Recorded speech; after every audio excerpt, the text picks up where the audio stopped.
I was so excited to get my shipment from Last Bottle Wines in the mail the other day, full of incredible red wines, all from Napa Valley. I love wine tasting, so having this to my door couldn't be happier. Also, couldn't be more excited that today's episode is brought to you by Last Bottle Wines. If you don't know already, they're a Napa-based online wine shop with a twist. They offer just one handpicked wine per day until it sells out, and they're always at incredible prices. We're talking 30 to 70% off retail. And the best part is that there's no subscriptions, no fees, and no minimum purchase. And I could not be more excited to bring this offer right now because they're having a marathon sale, which is coming up March 28th and 29th. Even better, we're offering Dateable listeners 10% off your first order with code DATEABLE. So if you are a wine lover like me, this is a great time to join. And did I mention that shipping is 100% free? So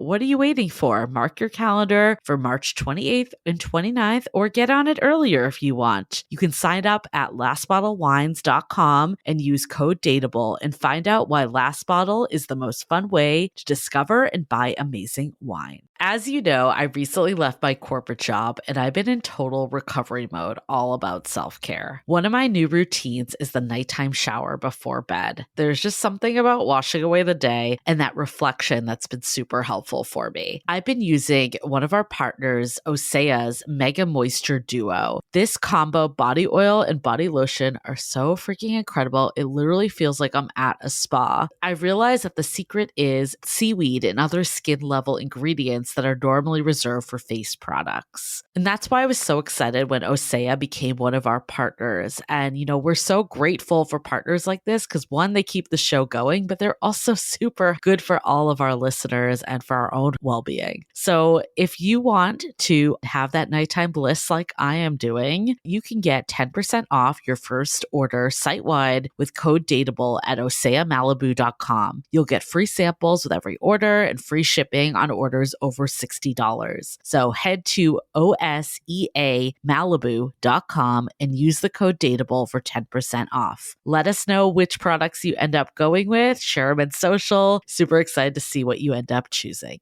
The Dateable podcast features real stories from real people of how they make modern dating work or not. Each episode will not only offer you a new perspective on dating, but will also change the way you date. I'm your host, Yue, former dating coach turned dating sociologist. You'll also hear commentary from my producer, Julie Krafchick, and other surprise co-hosts. Hey everyone, welcome to another episode of Dateable, a show all about modern dating. I have a question for you, Julie. When was the last time you kept a journal? High school? And what did you write in your journal? Probably really dumb stuff. I don't know. Like crushes and all that stuff, right? Probably. I was back in my parents' house and I found my journal from high school. And I remember writing about this boy at church. And I'm not religious, but I went to my friend's church because I really liked this boy. And the entire journal is about him. Wow. And he had no idea who I was. That's how sad this journal was. But have you ever kept a journal about your sex life? No, I have not. No? At all? You? Yes, I have. Oh. I actually have an anonymous blog about my sex life. Great. I forgot about that. But you know what? There are benefits to that. I actually see benefits to what I wrote in my sex blog, and that was just from a one person's perspective. But our guests today, they're a couple, Levina and Caleb. They've kept a sex journal of their sex life. And now they've turned this sex journal into something that any couple can use. So guys, are you there? Are you guys busy having sex? I'm not sure. Not quite. We're here. Yay! Are you guys journaling right now? Yeah, they've come up for air.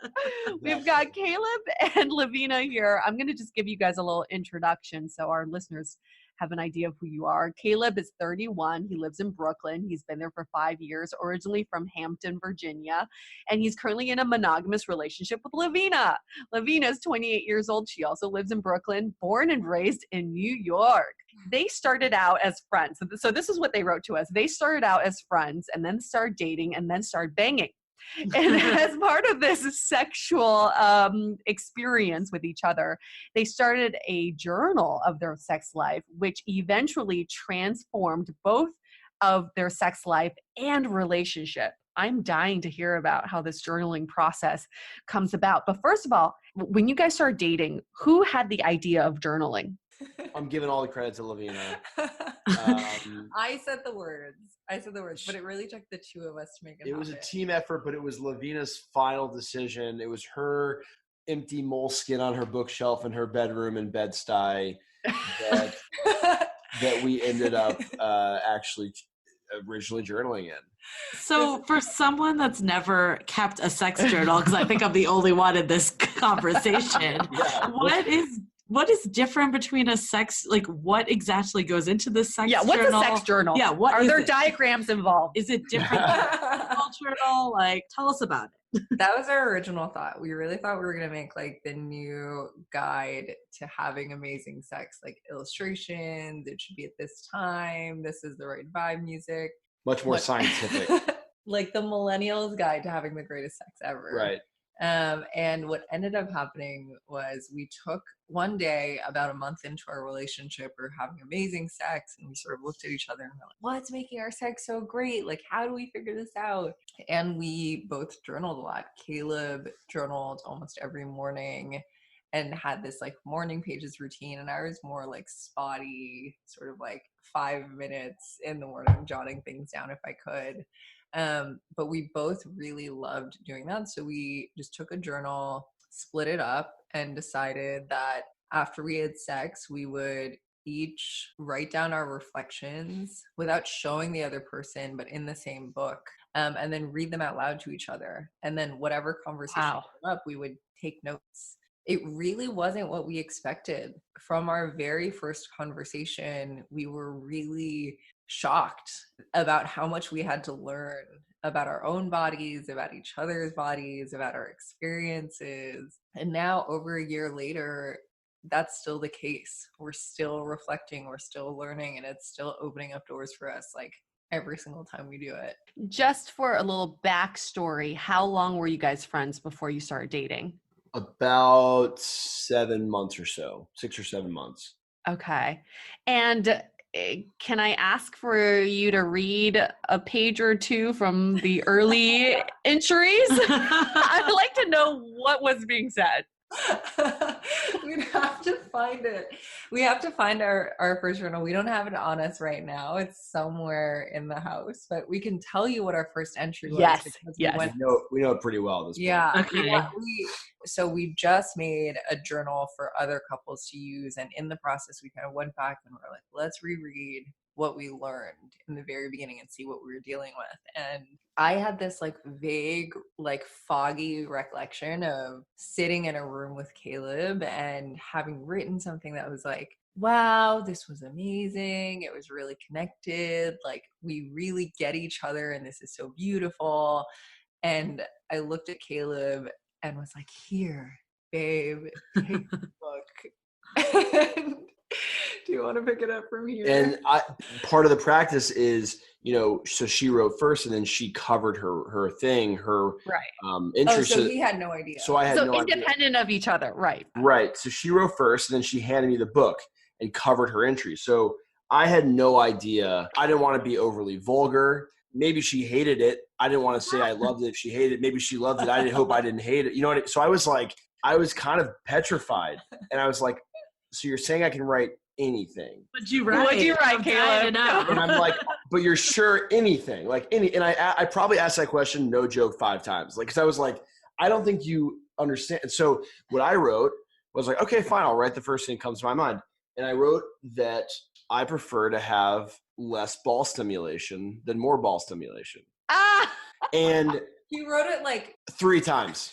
And I mean, you cut a small moleskin in half. We were each working with like 12 lines. I wrote the same thing 3 times in 3 different ways. What was so powerful about that is that I have never been able to articulate that, or I think I probably realized it, but the moment when she said that I could actually go back, I had full permission to go back and think about our time just having sex. The one thing that stuck out was like, oh man, actually I don't really like having a lot of attention on my testicles. That's so interesting. Wow. I would just assume guys love that.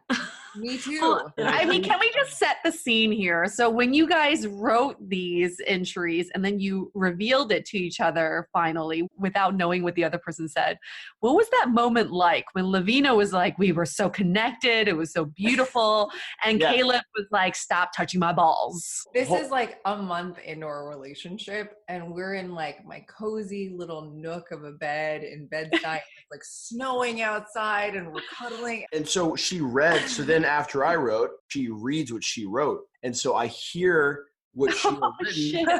which is like this beautiful like soliloquy of, you know, like romantic sex. And I was like, oh shit. I like really, my entry is so much more just to the point and like body focused. And so when I had the opportunity to read it, it was easier to share that because I had already written it down than if I would have just like tried to bring that up in a conversation. Like this, again, this is the very first entry. I think this is really what demonstrated the power of this practice for us and kind of made us be like, oh shit, like this is much more impactful than I think we could have ever imagined. In that moment, I really got to see that I had an opportunity to share something I never shared ever in my life.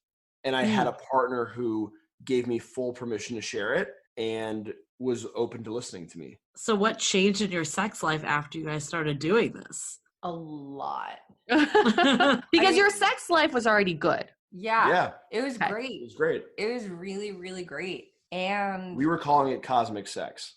Wait, so cosmic sex was pre-journal. Pre-journal. Okay, so post-journal, what changed? it's hard to say what our relationship would have been without the journal because we have been doing this pretty much since the very beginning of our relationship. And I think what's really distinct about our relationship that has not ever been the case for me in other relationships is we're extremely real with each other. That actually, as terrifying as it can be sometimes, is really what opens the door for us to connect really deeply, like in all the ways. That's like seriously, that's playfully, that's like in the sense that everything is an experiment. Like our sex has become a testing ground for our relationship. So anything that we try in sex shows up in our relationship.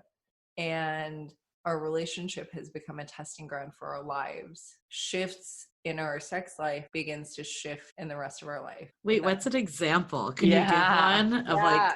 Yeah, for sure. So I would imagine a lot of stereotypes would say the opposite about this, but I was the person that had trouble journaling. Caleb already had like years of journaling and like was doing all of this self-discovery work and was really like working on being in touch with his emotions. Was just a really reflective person. Whereas like for me, I spent most of my life being like, okay, just like keep going, don't get like stuck on bad feelings. And like my family didn't ever talk about feelings. That was like an under the rug thing for me. So when we started journaling, like it was actually really challenging for me to say what I wanted. And it was really challenging for me to share my experiences. And it was really challenging for me to even like tap into how I felt about my experiences. When I started looking in the rest of my life, I realized like as much as I thought I was really outspoken in business and I was really an advocate for what I wanted in business, I found lots of instances with clients where I was just like resigned about my ability to like share what I wanted and share how I thought things should go. Interesting. Like a couple of months into journaling, when I started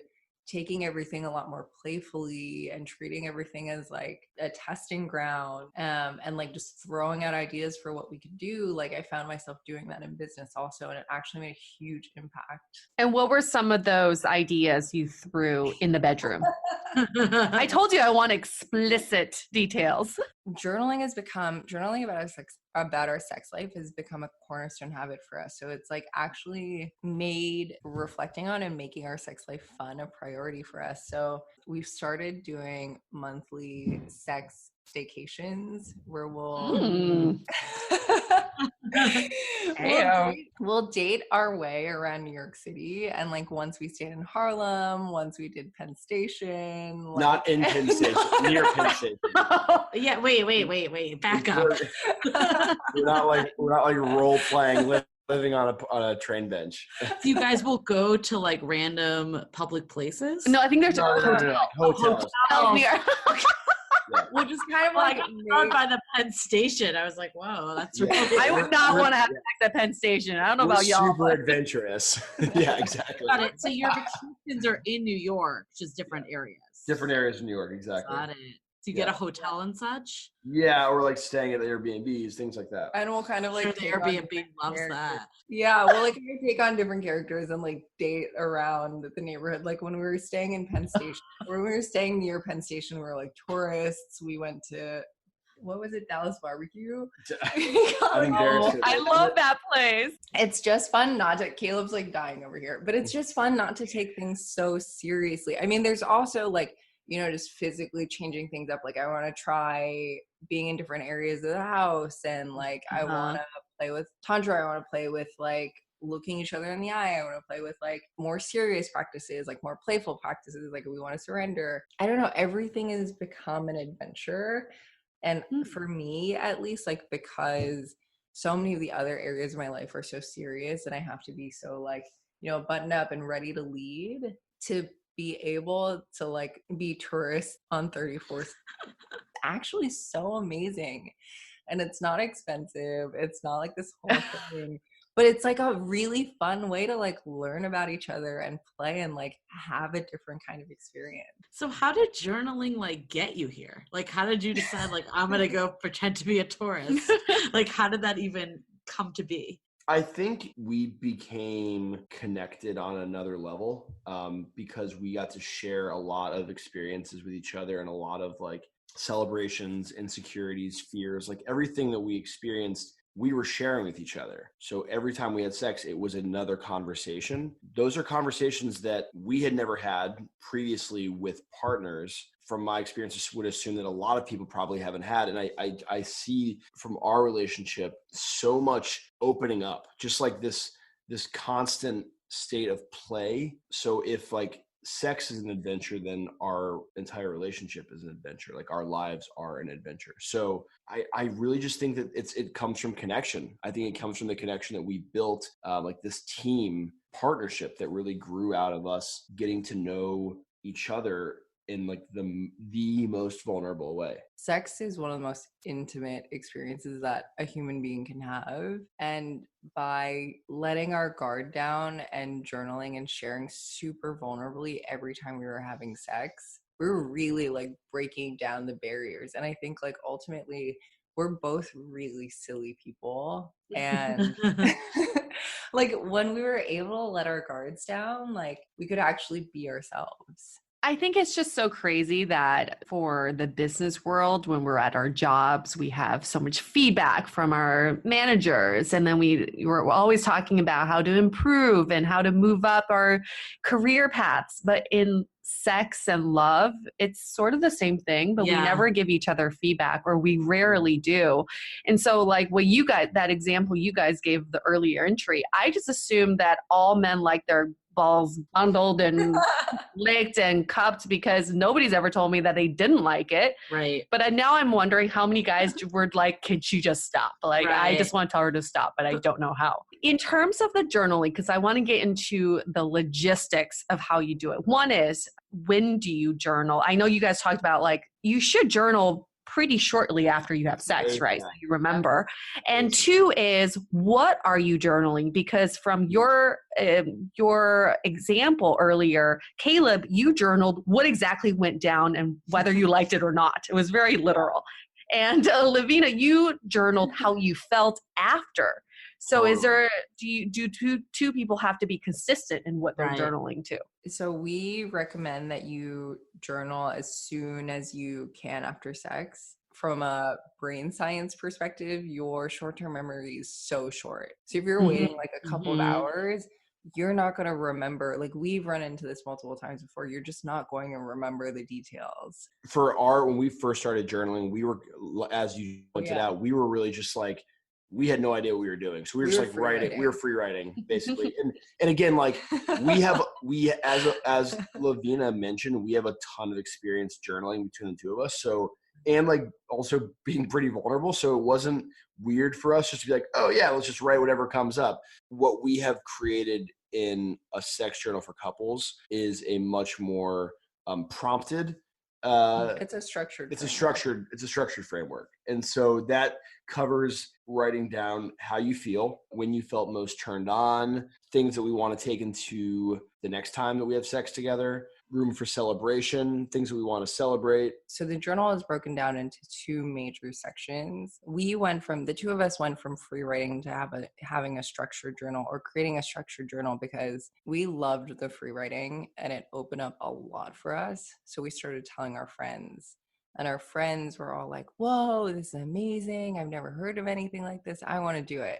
And so we outlined the framework and we're like, you just get a moleskin and this is what you do. And we probably gave that away to 100 people and no one took us up on it. Everyone was like, I'm not sure. What do I write? How do I do this? What do you say? And it's handwriting too, which is, I think, for a lot of people, it's a little challenging. It's a lot of work.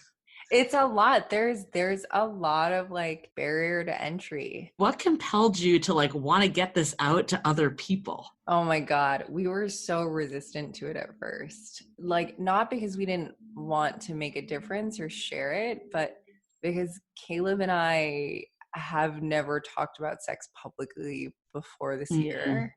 And we realized it was sort of like one of those moments where we're like, please, someone else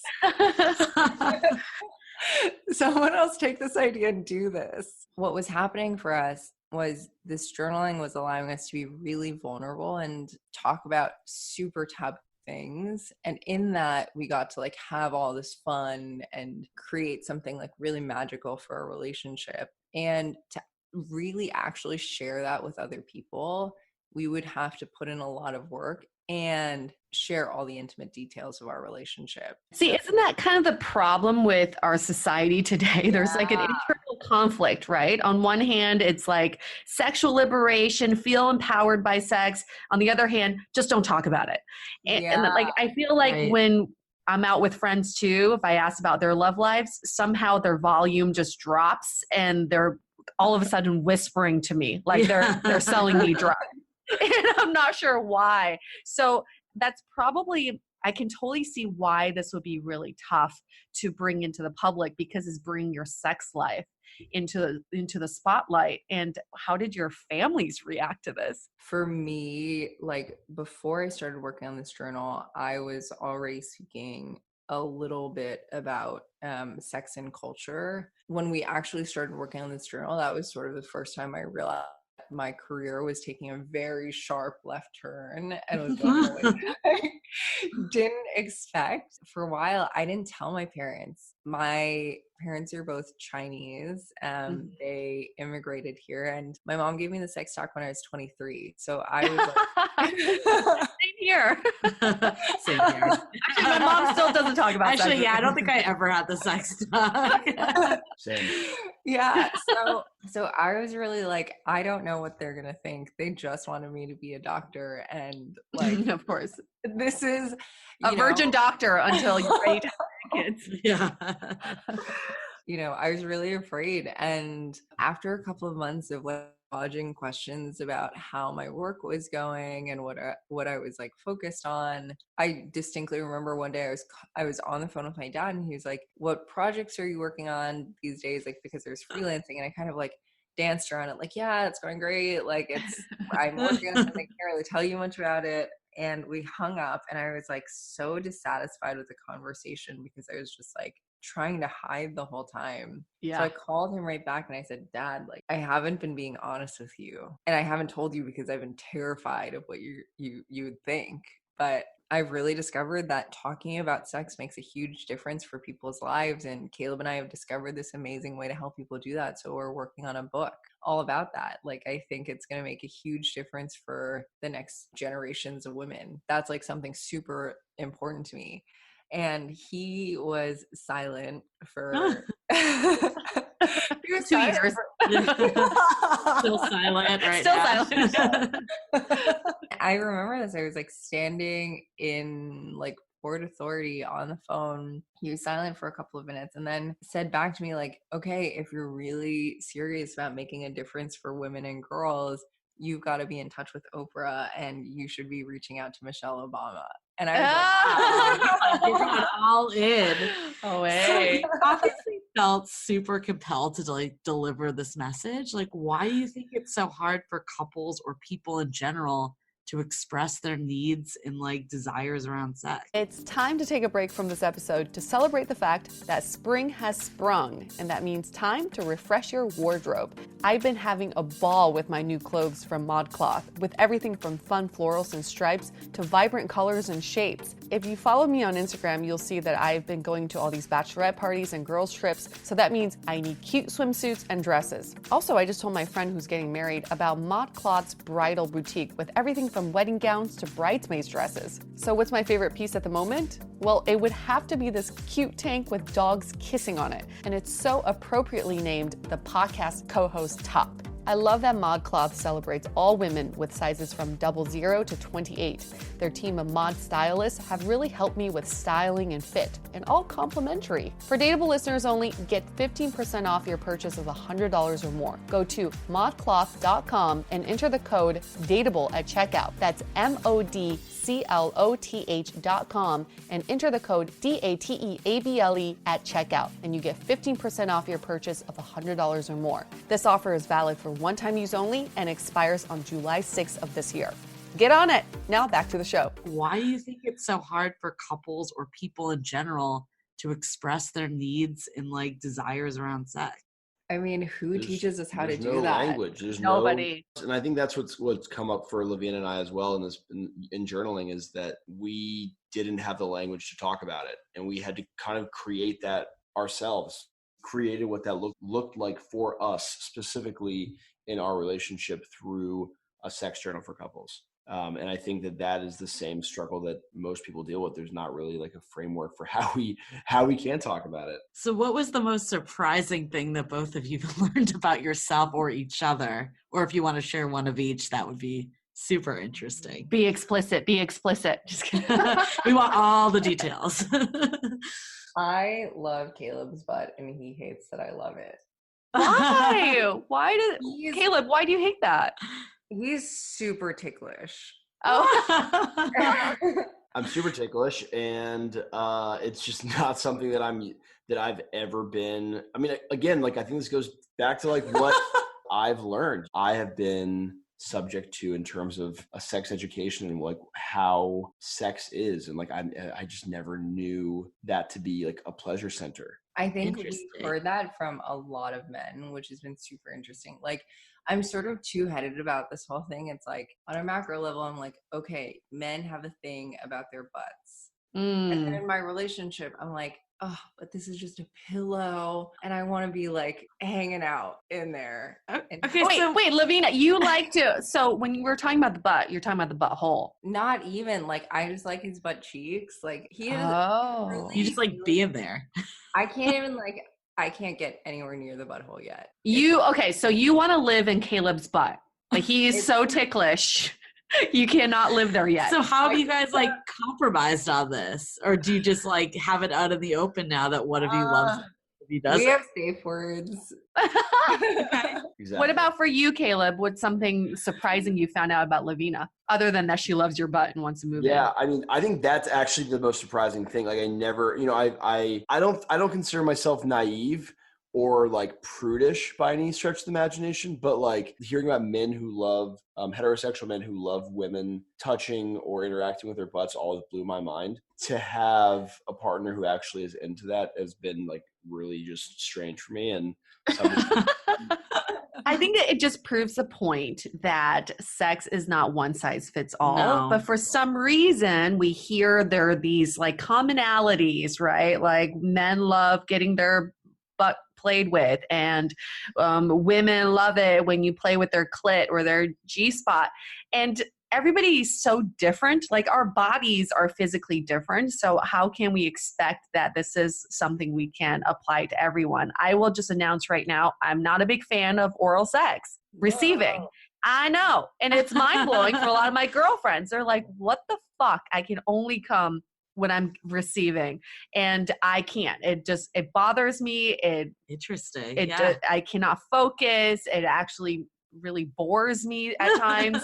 So it's good to get this out, and it's good to let your partner know that Totally. this is my body and this is why I'm unique. You guys say in your Kickstarter video that obviously this journal has prompts in it that we've talked about it before, but you've also tapped into sex therapists, psychologists, and relationship coaches. Can you talk about that? How did you incorporate these experts? We really wanted to lean on experts for, can you validate this concept? Is this going to actually help people, or is there an opportunity for us to hurt people in our like naivety? And then if it would be helpful to people, can you look at the structures that we're developing and give us some feedback on that and guidance and research that may support what we're doing? So we actually got feedback from a lot of different perspectives. I mean, from neuroscience says that writing and journaling makes a huge difference in opening up new neural pathways and helping people connect and be present and develop new habits. To sex therapists saying like, yes, by the time couples get to us, like often they're really struggling. So first, we want to see more preventative tools. And second, like, we love what you're developing and the simplicity of it. So we want to give this to our clients. What was the most interesting piece of advice or like findings that you had from one of them? I think what stands out the most to me is the validation, is that everyone we talk, I mean, again, like, we're not sex therapists. We're not experts. We started this practice on our own for our relationship. When we shared what we were doing with these experts, they were like, oh yeah, that makes sense. That's and it really shows that it comes back down to communication and connection. Yeah. Something I found super fascinating is when we started sharing this project, we were just like, who resonates with this? Who wants to try it? Like, what stage of relationship people are in, and like how they see a tool like this benefiting their lives. And like, we asked people to fill out a really simple form and tell us why they wanted to use it, and we'd send them a mini copy. And I noticed that we heard back from a lot of new parents who were starting to struggle in their relationships because of body changes, because their schedules were really wrecked. Like, they did not expect what being a new parent meant. And that was like really dramatically impacting their intimacy. So they were like reaching out to us and really wanted to try the journal, and they found it super helpful. And a few months after this test, actually, I think just a few months ago, we connected with a sexologist who, like, for me as a woman, gave me a really interesting perspective on that relationship that we like hadn't really dived into with the people who had tested the journal yet, which was that, especially for new mothers, there's this like very interesting phenomenon in heterosexual couples where new mothers are put in this like non-sexual category by even their partners. There's this really challenging dynamic to navigate, which is like, simultaneously, my body's really different. It really hurts. My hormones are all over the place, and my partner's treating me differently. How do I build my relationship? So interesting. That's fascinating, because when I first learned of your sex journal, I thought it's really for new couples. You know, in the beginning of a relationship, you're just trying to get to know each other, what you like. But it's really at phases of a relationship that you would keep reusing the same journal. I was going to ask, like, when do you think it's more difficult to do? Because I could see like a new relationship, you're like, I don't know this person, I'm not fully comfortable. But then someone like that you've had a lot of history with, like, you're like, they might already know, like, you think they already know what you like.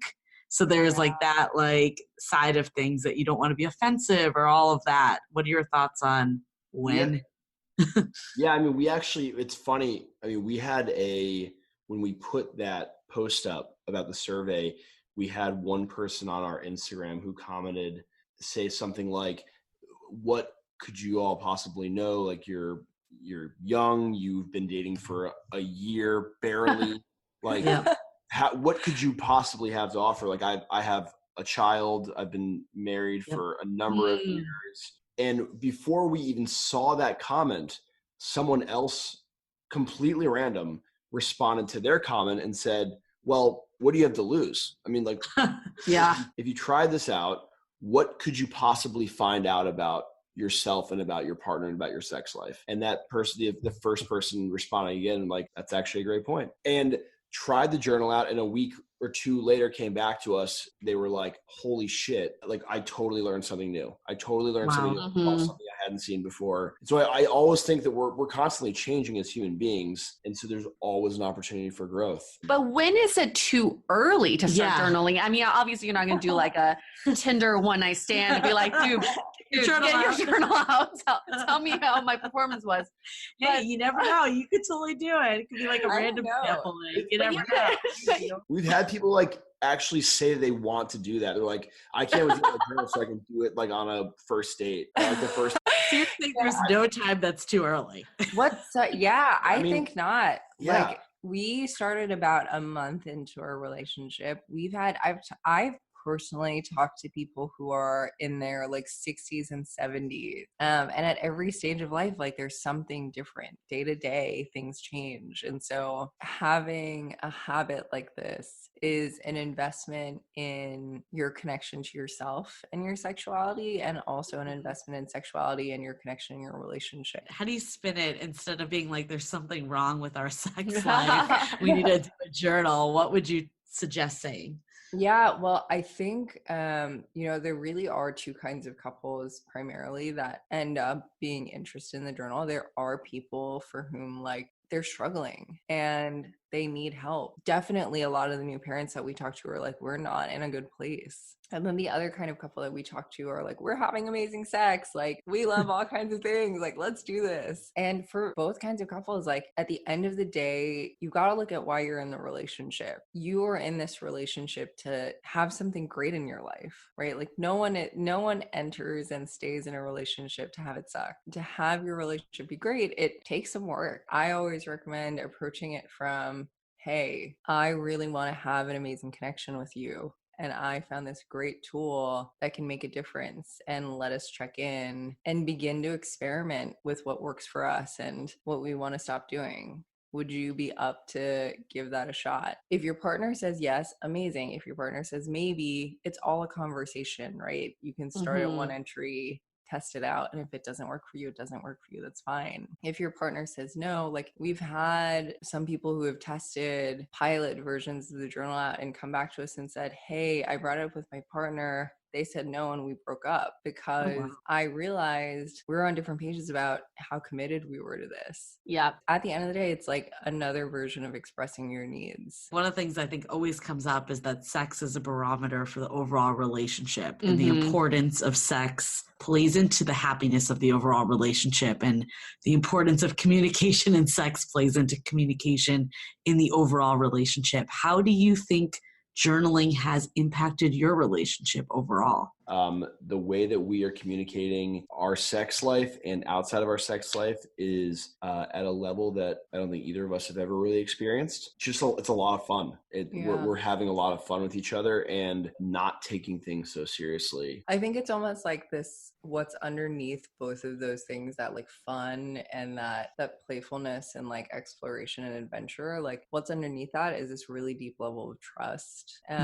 Probably discovered this in the first few months, and it took us a while to articulate it. Having the experience of like writing down something that is so terrifying to you and reading it out loud to a partner and having them say, okay, cool, what can we do with that, is so transformative. That has become one of the like primary experiences, one of the like pillars of this whole project. Like, we always want to give people that experience of being able to share something really vulnerably that they didn't think they could share, and have people receive it. And I think that builds this deep trust that gives people permission, and has really given me permission to be my full self in this relationship and in our sex life. And sometimes that looks really stupid and silly, and other times that looks like serious and playful and adventurous. I have total freedom because I trust. In case you didn't know, we're in some sort of sex drought right now. So according to this article in The Atlantic, there's numerous research studies to point to the fact that people are having less sex, especially millennials, and people who are having sex are having lower frequency of sex. And part of the reason in this article, there's so many different reasons for it, but one of them would be that people just are so accustomed to having mediocre sex that they kind of assume the alternative is better, which is like masturbation, watching porn, or playing video games, or being on social media, because you get more satisfaction from that. And I think the reason why we are in the sex drought that we're in is because we don't know what good sex is. I think a lot of us don't sit down and with our thoughts and think, what is good sex? Was that actually good sex? Did I enjoy it? And I don't know about you, Julie, but after sex, I'm always so compelled to talk about it. I always want to talk about it. And I feel like most of the time my partner is like, I just want to sleep. I don't even want to think right now. Yeah. But there's something about that connection of post-coital, like you're just like trying to be vulnerable and trying to talk about like, this is something we just shared just between the two of us. And let's talk about like what was so amazing and what wasn't. That conversation isn't being had. But now with journaling, you can have it more like in your own thoughts of handwriting it, and then you can share it with your partner, which I think will help with the sex drought. I'm really hoping. I think that's a good segue to takeaways, because I'd love to discuss kind of just some of our overall thoughts about this whole conversation. Sex is a part of every aspect of a relationship. So I say this because a lot of people like to separate sex from everything else. So it's like, oh, our relationship is really great. We're not having sex, but our other aspects are great.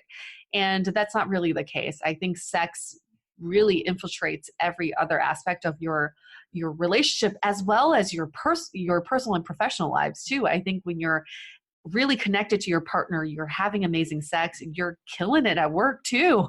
And you're, having deeper conversations and relationships with your friends and family, because it does open you up and make you more vulnerable and more eager to share. So I think my takeaway is, even if you don't do the journaling, it is just about communicating more of what you like and what makes you feel good. Yeah, I think my takeaway is like, there's been so many times on the show even that we've talked about being vulnerable and what does that mean in a relationship. And sometimes people will be like, I have sex, I'm vulnerable. Yeah. But then other times they'll be like, what's an example of like a way I can like communicate? And I think there's somewhere in the middle that's a hybrid. And I loved the points of the fact that you got better at communicating with your partner about sex translated to other areas of your relationship. The more just like open communications we can have about things that are uncomfortable, whether it's sex, whether it's needs in other areas of your relationship, the more the overall relationship can thrive, or you can make the steps to make it. Yeah. And we should start talking about sex more and stop substituting that word sex with something else, like doing the dirty deed, or like we're banging, or no, let's just say sex. Why can't we talk about sex the way we talk about getting coffee? Right. It needs to be normalized, and we shouldn't be ashamed of the sex that we're having. Yeah. And I love the fact like how it kind of brought down, like it made you guys more aware of your personalities, like the fact that you guys did those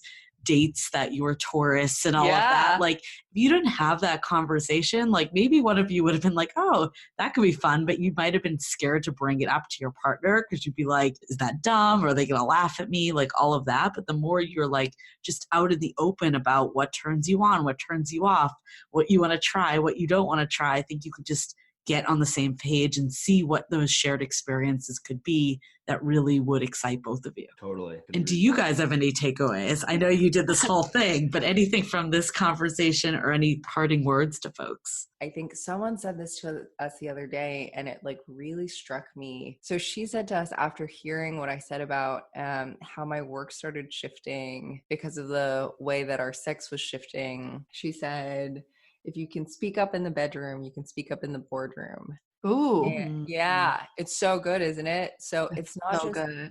yeah, it's not just like if you speak up in sex, your relationship will transform. Sex is power. So if you can speak up in sex, you can start to speak up everywhere else in your life. I really like that because it is helping you to practice verbalizing your needs, Yep. which is something we can all work on. Totally.